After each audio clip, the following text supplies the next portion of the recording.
సింగమాల అనే అడవిని కంటి అనే సింహం పాలిస్తుండేది.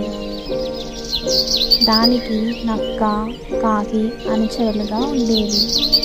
ఒకరోజు కాకి ఎగురుకుంటూ వచ్చి, మన అడవికి దూరంగా ఉన్న ఎడారిలో ఒంటెను చూశాను.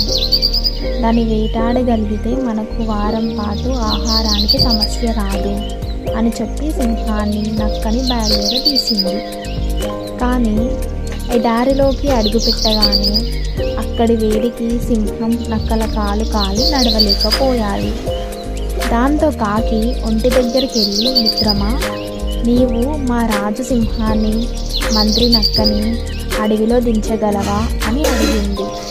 ఒప్పుకున్న ఒంటె సింహాన్ని, నక్కని మోసుకుంటూ వాళ్ళ స్థావరానికి తెచ్చింది.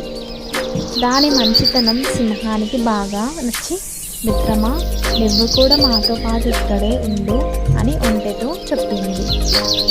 సింహం ఉన్నపలంగా తీసుకున్న ఈ నిర్ణయం నక్కకి, కాకికి బొత్తిగా నచ్చలేదు.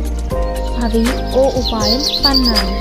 మహారాజా, కాలు కాలడం వల్ల మీరు ఇప్పటితో వేటాడలేరు, కాబట్టి మీరు మమ్మల్ని తినండి అని అన్నాయి. అది విన్న ఒంటె, వాళ్ళని వదిలే రాజా, నన్ను చంపితే మీ ముగ్గురికి వారంతో పాటు ఆహారం కలదు అంటూ ముందుకొచ్చింది.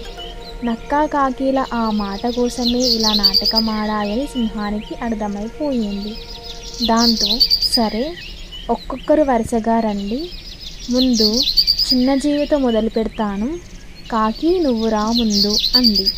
ఆ మాటకి కాకి తుర్రుమంటే నక్కేమో పరుగులాగించింది. ఒంటె, సింహాలు మాత్రం అప్పటి నుండి మంచి స్నేహితులుగా ఉండిపోయాయి.